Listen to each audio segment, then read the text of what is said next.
polêmica enorme, que eu não gostava do Senna como piloto, né?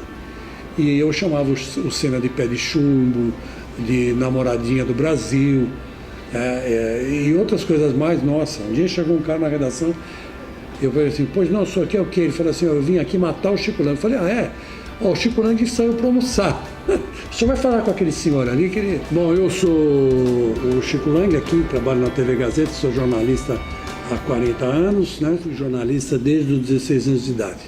Comecei escrevendo num jornal chamado Mundo Esportivo. Na época, tinha o Benedito Rui Barbosa, conheci o Benedito Rui Barbosa, que hoje escreve novela para a Globo, e alguns garotos que queriam ser jornalistas.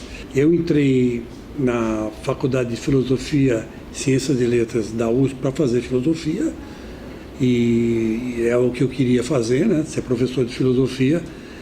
E a minha mãe me encheu tanta paciência para dizer, professor de filosofia vai morrer de fome, você tem que ter uma outra profissão, senão você não vai fazer o vestibular. Eu falei, então o que eu vou fazer? Vai ser jornalista, você escreve em jornal, vai fazer jornalismo.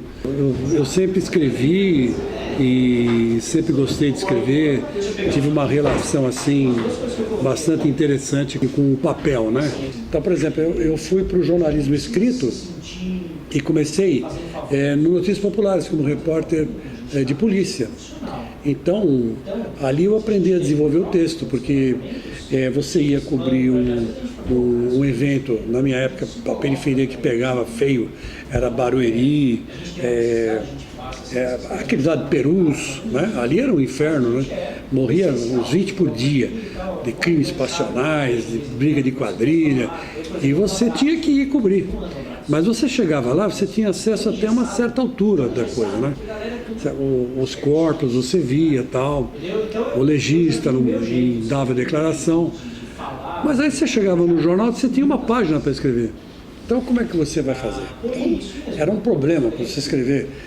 O que eu faço? Aí eu comecei a prestar atenção nos detalhes, né? Era um anel no dedo da mão de um dos defuntos, lá, da circunstância que tinha acontecido, uma pintura na parede, né? Aí sempre ia acompanhada do fotógrafo, mandava ele tirar foto da parede, mandava tirar foto dos cadernos, se fosse criança que morreu, paciência, fotografava o bercinho. Aí você ia desenvolvendo o texto, acrescentando detalhes, né?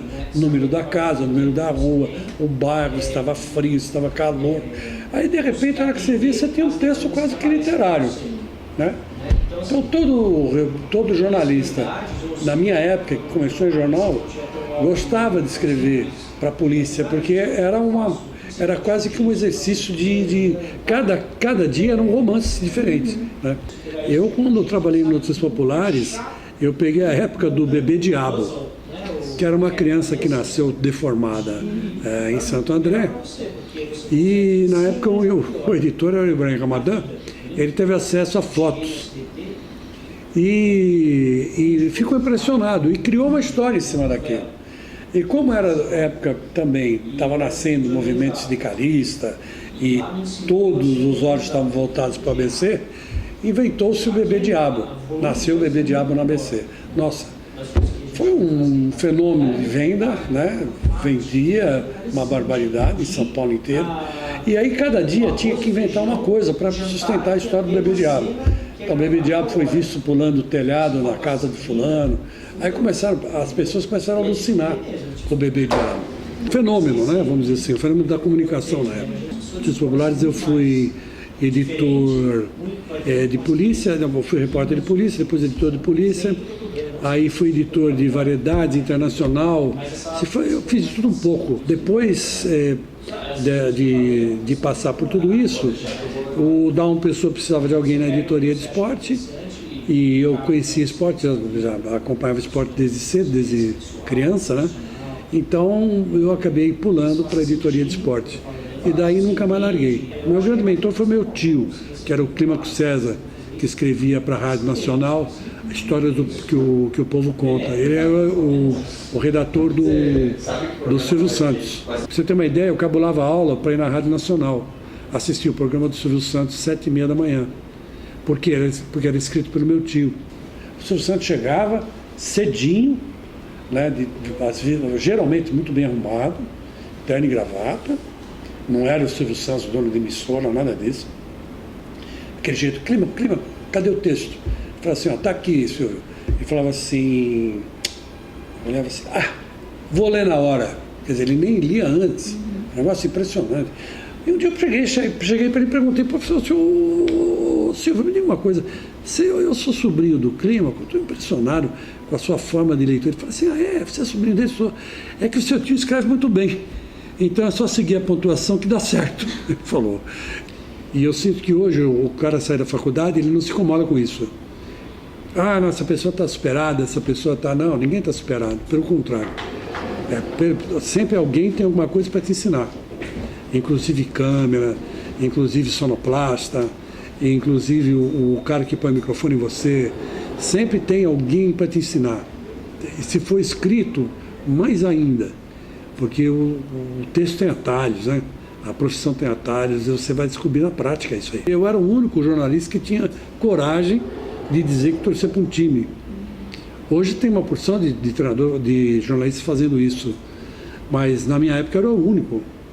Era eu aqui em São Paulo, e o João Saldanha, e o Nelson Rodrigues no Rio de Janeiro. O resto ninguém assumia que era para quem torcia. Eu acho que foi uma postura minha, pessoal, que eu resolvi assumir. Quando eu saí do Notícias Populares, fui para a Folha da Tarde. Aí o pessoal do NP, da Folha da Tarde mudou, saiu o antigo, o Antônio Ágio Júnior, ele foi substituído pelo Carlos Brickman. Era corintiano, né? Ele procurava um jornalista esportivo para escrever uma coluna. Eu já nessa época já era o editor de esportes da Folha da Tarde. Aí eu virei para ele e falei assim, eu chamava ele de gordo, né? Porque ele é gordo. Esse gordo, eu não gosto de escrever, esse negócio de coluna não dá certo, isso é uma bobagem. E eu não quero colunista. Ele falou assim, mas eu preciso de um colunista de jornal. Eu falei, tá bom, então chama o Flávio Prado, que é meu amigo. Aí o Flávio foi lá, fez uma coluna, mostrou. O Brickman falou assim, vamos testar outro. Aí arrumou um rapaz, também não deu certo. Aí, nesse dia, caiu a democracia corintiana e assumiu o Roberto Páscoa. Um retrocesso político terrível. A democracia corintiana tinha participado até do movimento das Diretas Já, né? Então, era um retrocesso enorme. Aí ele falou assim, eu estou sem colunista. Aí eu falei assim, gordo, para você não me encher a paciência, eu escrevo a coluna, mas é só hoje. Tá bom? Ele falou assim, tá bom, então você escreve lá e tal. Abre a página, tá? E eu fui caindo na dele, né? A hora que chega, me aparece uma foto do Roberto Páscoa, colocando um crucifixo na parede, tirando uma foto de um presidente, colocando um crucifixo na parede. A hora que a foto caiu na minha mão, a manchete da minha coluna foi Corinthians entregue nas mãos de Deus, né? Não tinha outra para dar. Aí o gordo adorou, né? Rodou, vendeu jornal pra caramba. No dia seguinte, ele veio e falou assim para mim, Chico, vem aqui. Aí eu cheguei, falou, Chico, já achamos um colunista para escrever A Bola Solta. Eu falei, que legal, que bacana, quando é que ele começa? Ele falou assim, não, começou ontem.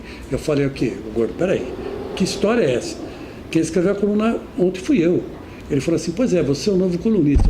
E foi a coluna mais lida da Folha da Tarde durante anos, né? Aí eu me tornei colunista, mas eu falei assim, eu escrevo a coluna, mas eu vou assumir que sou corintiano. Ele falou assim, à vontade, faz o que você quiser, o espaço é seu, os processos são seus, tudo é seu. E santa boca, eu levei uns 8 processos por causa das coisas que eu escrevi. Quando eu comecei em jornalismo, eu comecei com um senhor que trabalhava lá eu chamava Clóvis. Ele falou assim para mim, Chico, jornalismo é que nem cachaça. Quando você se vicia, você não larga nunca mais. Você pode estar com 200 anos, você vai escrever e vai ser jornalista, sempre. E ele tem razão, é uma paixão, uma coisa que eu fiz com o maior prazer. A vida inteira, acho que vou fazer sempre.